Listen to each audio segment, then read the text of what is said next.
Hello दोस्तों, मैं सत्येन स्वागत करता हूं आपके अपने यूट्यूब चैनल में।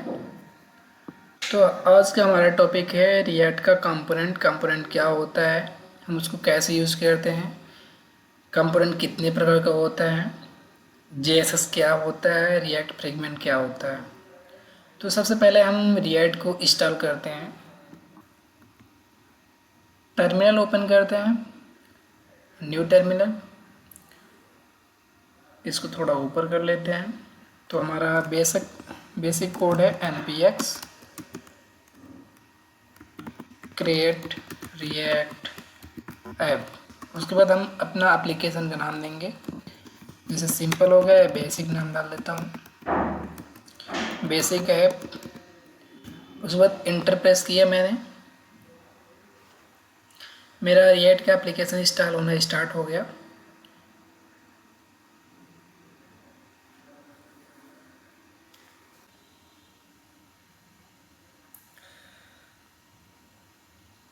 जैसा कि हमारा रिएक्ट एप्लीकेशन इंस्टॉल हो गया है, तो यहाँ मैं बता देता हूँ, कुछ मैंने लिखा है ओल्ड रिएक्ट, और उसके बाद मैंने वेबसाइट का लिंक डाला है। जिससे अगर आप रिएक्ट पढ़ना चाहते हैं डॉक्यूमेंटेशन से, तो आप इस लिंक के थ्रू आप जा सकते हैं।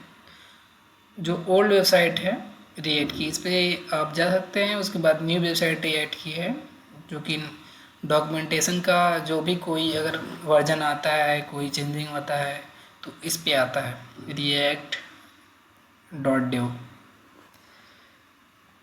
तो अभी के लिए हम स्टार्ट करते हैं। तो इसने इंस्ट्रक्शन दिया है पहले cd बेसिक ऐप, ये करके हम देख लेते हैं। cd बेसिक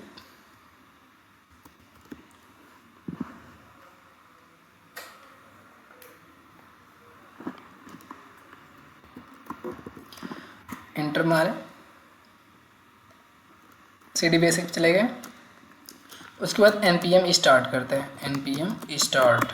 तो ये हमारा क्या करेगा, यह क्या करेगा, एक वेब ब्राउज़र ओपन करेगा, उसमें रिएक्ट का जो एप्लीकेशन उसको रन कर देगा। तो अभी के लिए स्टार्ट हो रहा है। बोल रहा है कि आपका 3000 जो पोर्ट है वो ऑलरेडी स्टार्ट, मतलब किसी दूसरे पोर्ट पे चल रहा है, दूसरा कोई एप्लीकेशन उस पर चल रहा है। तो अभी के लिए मैं इसको दूसरा चेंज कर देता हूँ, या कर देगा 3001 कर देगा या कुछ कर देगा। तो इसके लिए मैं यस करता हूँ, वाई से यस। उसके बाद मेरा दूसरे पोर्ट पे चलना स्टार्ट हो जाएगा। जैसे कि यहाँ पे देखिएगा 3001 हो गया।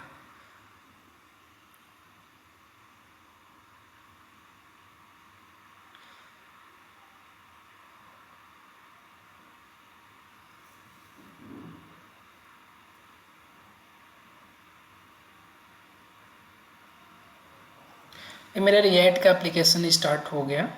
तो मैं कोड पे जाता हूँ। मैंने बताया कि इस वीडियो में क्या पढ़ाऊँगा मैं, या रिएक्ट कंपोनेंट क्या है उसको बता दिया मैंने। अब इसको मैं कोड में इम्प्लीमेंट करके दिखाता हूँ। तो मैं SRC पे क्लिक किया, न्यू फाइल, एक फंक्शन कंपोनेंट बनाता हूँ, कोई भी नाम से ले लेते हैं, कंपोनेंट। कंपोनेंट एक फोल्डर बना लेते हैं, उसके अंदर 2 फंक्शन बनाएंगे। इसको मैं डिलीट करता हूँ पहले।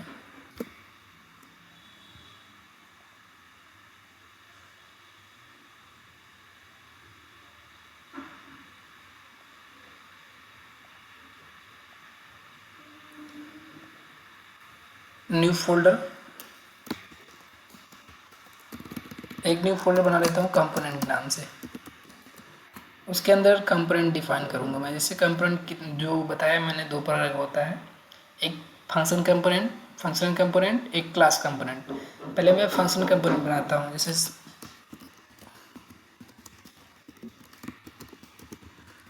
इस फाइल का नाम ही मैंने दे दिया फंक्शन कंपोनेंट .js। उसके बाद मैं फंक्शन कंपोनेंट बनाऊंगा, जैसे हम सिंपल फंक्शन बनाते हैं, चाहे एरो मेथड से चाहे डायरेक्ट फंक्शन से बनाते हैं, तो उसी प्रकार हम फंक्शन कंपोनेंट भी बना लेंगे।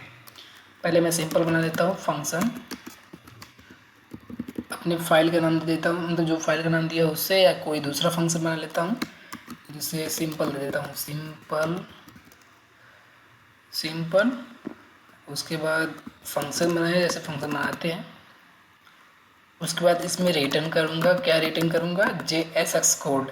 जैसे कि मैंने बताया जेएसएस क्या होता है, जावास्क्रिप्ट और एक्सएमएल का कोड होता है। इसमें क्या होता है, एक मेन कंटेनर होता है, उसके अंदर सारे टैग वगैरह होते हैं। इसके लिए ड्यू कर लिया मैंने, मेन कंटेनर हो गया मेरा ड्यू। उसके अंदर मैं जो कुछ भी लिखूंगा वो मेरा रिटर्न रेंडर होगा या मेरा यूआई में दिखेगा। जैसे h1 नाम को बना लिया मैं, hello this is my first functional component. ठीक, इस ए मैंने यूआई बना लिया, ये मेरा फंक्शन कंपोनेंट हो गया। सिंपल जैसे फंक्शन बनाते हैं वैसे मैंने बना लिया। अब सिंपल नाम का बना लिया मैंने फंक्शन कंपोनेंट या फंक्शन कंपोनेंट बना तो लिया मैंने। अब मैं इसको दूसरे किसी में यूज़ करूँगा, तो दूसरे किसी में यूज़ करने के लिए मुझे यहाँ पे एक्सपोर्ट करना पड़ेगा। जब हम दूसरे को देते हैं कि तुम यूज़ करो, तो यहाँ पे उसको एक्सपोर्ट करते हैं, जब कहीं से लेते हैं तो इंपोर्ट करते हैं। तो यहाँ पे मैं क्या करूँ, एक्सपोर्ट कर रहा हूँ, एक्सपोर्ट कर दे रहा हूँ सिंपल को मैंने एक्सपोर्ट कर दिया। बट यहाँ एक प्रोसेस आता है, मैं इसको डिफ़ॉल्ट में कर देता हूँ, क्योंकि ये मेरा एक पेज पे जो मेरा ये फंक्शन कंपोनेंट फाइल है उस पर एक ही है, तो इसको मैं एक्सपोर्ट डिफ़ॉल्ट कर दूँगा, डिफ़ॉल्ट सिंपल एक्सपोर्ट कर दिया। अब इसको मैं कॉपी कर लेता हूँ app.js, जैसे कि मैंने बताया था पहले वाली वीडियो में।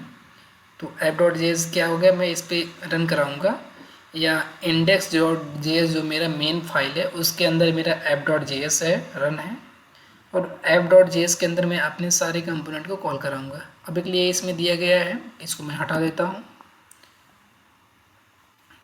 फिर से एक मेन कंटेनर बना देता हूँ ड्यू नाम से। ड्यू से मेरा मेन कंटेनर हो गया, उसके अंदर मैं अपनी जो फंक्शनल कंपोनेंट बनाया हूँ उसको कॉल कर लेता हूँ। इसमें कॉल इस प्रकार होता है, यहाँ से ओपन हुआ ग्रेटर देन सिंबल से, यहाँ से क्लोज हो गया। बट यहाँ पे मैंने इसको कॉल तो कर लिया, बट यहाँ पे इस फाइल में कहीं पे है ही नहीं, डायरेक्ट कॉल कैसे कर लिया मैंने। तो इसको मुझे कॉल करने से पहले इसको इंपोर्ट करना पड़ेगा। इंपोर्ट कर लूँगा मैं, इंपोर्ट सिंपल फ्रॉम, कहाँ से, जहाँ से मेरी फाइल की लोकेशन है। इस फाइल की लोकेशन मेरा कोई नहीं है, तो यहाँ पे कंपोनेंट के अंदर है मेरा, सिंपल किस में था, फंक्शन कंपोनेंट में था। एक फंक्शनल कंपोनेंट के अंदर मेरा क्या था, सिंपल था। इसको एक्सपोर्ट कर लिया, यहाँ वहाँ पे एक्सपोर्ट कर लिया था, यहाँ पे इंपोर्ट कर लिया। इंपोर्ट मतलब यहाँ पे मैं यूज में ले रहा हूँ, एक्सपोर्ट मतलब यूज में दे रहा था। यहाँ पे इंपोर्ट कर रहा हूँ मतलब यूज में ले रहा हूँ। यहाँ पे मैंने इसको कॉल कर दिया। अब मैं इसको सेव करता हूँ, फिर से जाके वेब ब्राउज़र में देखता हूँ, hello this is my first functional component, जो कि मैंने इस जो फंक्शन बनाया था इसमें लिखा था, वो मेरा रन हो गया। फंक्शन कंपोनेंट मेरा रन हो गया। अब मैं बताता हूँ एक क्लास कंपोनेंट, जैसे क्लास कंपोनेंट का भी नाम भी मैं दे देता हूँ क्लास कंपोनेंट, ठीक, .js। इसमें क्या होता है कि जो क्लास कंपोनेंट होता है इसमें रिएक्ट को इंपोर्ट करना ज़रूरी होता है। तो इंपोर्ट कर लेता हूँ मैं रिएक्ट को, क्योंकि मैं रिएक्ट को यूज में लूँगा। तो रिएक्ट फ्रॉम रिएक्ट, इंपोर्ट मतलब यूज में लेना, एक्सपोर्ट मतलब यूज में देना। तो यहाँ पे मैं यूज में ले रहा हूँ रिएक्ट को, इसलिए मैंने यहाँ पे इंपोर्ट किया। उसके बाद मैं क्लास कंपोनेंट बनाऊँगा। क्लास कंपोनेंट बनता कैसे है, पहले क्लास लिखेंगे, उसके बाद जो भी क्लास कंपोनेंट बनाते हैं उसका नाम, जैसे मैं यहाँ पे भी सिंपल दे देता हूँ, सिंपल नहीं कुछ छोड़ देता हूँ, क्लास बेसिक, क्लास कंपोनेंट। इसमें ध्यान देने वाली बात है कि कैमल केस में लिखेंगे। क्लास कंपोनेंट हो गया, एक्सटेंड करेंगे, कहाँ से लेंगे हम, ये जो कंपोनेंट बन रहा है किससे बन रहा है, रिएक्ट कंपोनेंट से बन रहा है, रिएक्ट डॉट कंपोनेंट। उसके बाद ब्रैकेट ओपन, उसके बाद इसमें रेंडर करना पड़ता है। रेंडर मेथड हो गया, उसको कॉल करेंगे, फिर रिटर्न करना पड़ता है। रिटर्न करने के बाद डिव लगाते हैं, ड्यू लगाने के बाद जैसे इसमें सेम हम फंक्शन कंपोनेंट में किए थे, रिटर्न ड्यू, ड्यू के अंदर जो भी कोड लिखते हैं वो मेरा रन होता है, या जो रिटर्न के अंदर जो कोड लिखता हूँ वो रन होता है। H1 के अंदर ले लेता हूँ, इसमें P के अंदर ले लेता हूँ, पैराग्राफ के अंदर ले लेता हूँ, this is my first class component. अब एक लिए मैं इसको सेव कर दिया, बट मैं क्लास कंपोनेंट बना तो दिया, बट इसको यूज में देने के लिए मुझे एक्सपोर्ट करना पड़ेगा। तो मैं इसको एक्सपोर्ट डिफ़ॉल्ट कर देता हूँ, एक्सपोर्ट डिफ़ॉल्ट। और किसको करना है मुझे, जो क्लास कंपोनेंट बनाया है इसको मैंने एक्सपोर्ट कर दिया।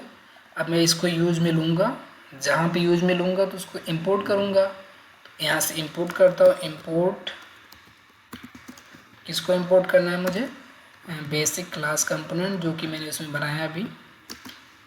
कहाँ से इसको लेना है, डॉट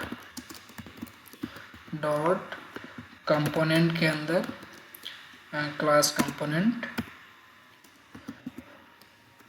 इसको मैंने इंपोर्ट कर लिया। अभी इसको यूज़ करना है, जैसे सिंपल की यूज़ किया था ऐसे इसको भी यूज़ कर लेंगे। यूज़ कर लिया, सेव किया, उसके बाद मैं अपना UI देखूँगा। UI देखो, hello this is my first function component, ये पार्ट मेरा फंक्शन कंपोनेंट का हो गया। This is my first class component, एक क्लास कंपोनेंट का हो गया। तो दोस्तों हमने क्लास कंपोनेंट और फंक्शन कंपोनेंट बनाना सीख लिया। उसके बाद देखते हैं JSX मैंने बता ही दिया, जो इसमें मैंने ड्यू टैग के अंदर जो लिखा है, ड्यू टैग के साथ जो लिखा है, ये पूरा टोटल मेरा JSX हो गया। JSX मतलब जावास्क्रिप्ट HTML कोड, जिसमें जावास्क्रिप्ट और HTML दोनों एक साथ साथ लिखते हैं। उसके बाद मैंने बताया रिएक्ट फ्रेगमेंट। रिएक्ट फ्रेगमेंट क्या होता है, जैसे कि हमको नेट पड़ गई, आवश्यकता पड़ गई कि ऐसे ड्यू हमें मल्टीपल लिखना है, ऐसे ड्यू हमें कई बार लिखना है, तो हमें क्या कहते हैं कि इसमें एरर शो कर देगा। तो उसको इस एरर को हटाने के लिए, मतलब एक मेन कंटेनर बनाने के लिए हम यहाँ पे रिएक्ट फ्रेगमेंट का इस्तेमाल करते हैं। React dot fragment, react fragment का यूज करते हैं। इसको करेंगे यहाँ से, और पूरा कोड हम इसमें रैप कर देंगे, रैप मतलब डाल देंगे। अब मेरा कोई भी एरर नहीं देगा। अब इसको सेव करता हूँ, रन करता हूँ, तो मेरा पूरा कोड रन हो गया। अब कोड पे जाता हूँ, ये मेरा रिएक्ट फ्रेगमेंट हो गया। रिएक्ट फ्रेगमेंट को एक तरह और लिख सकते हैं, तो मैं क्लास कंपोनेंट बता दिया, इसको सेम आप फंक्शन कंपोनेंट में भी यूज़ कर सकते हैं। रिएक्ट फ्रेगमेंट को दो तरीके से आप यूज़ कर सकते हैं।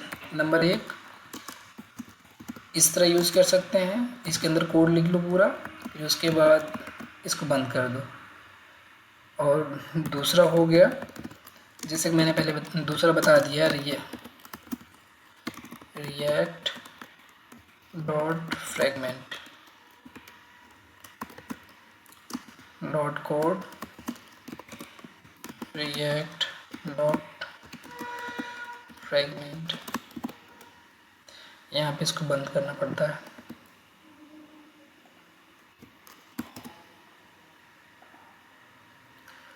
ठीक, ये मेरा हो गया। तो आज के लिए इतना ही काफ़ी, उसके बाद देखते हैं नेक्स्ट वीडियो में मिलते हैं।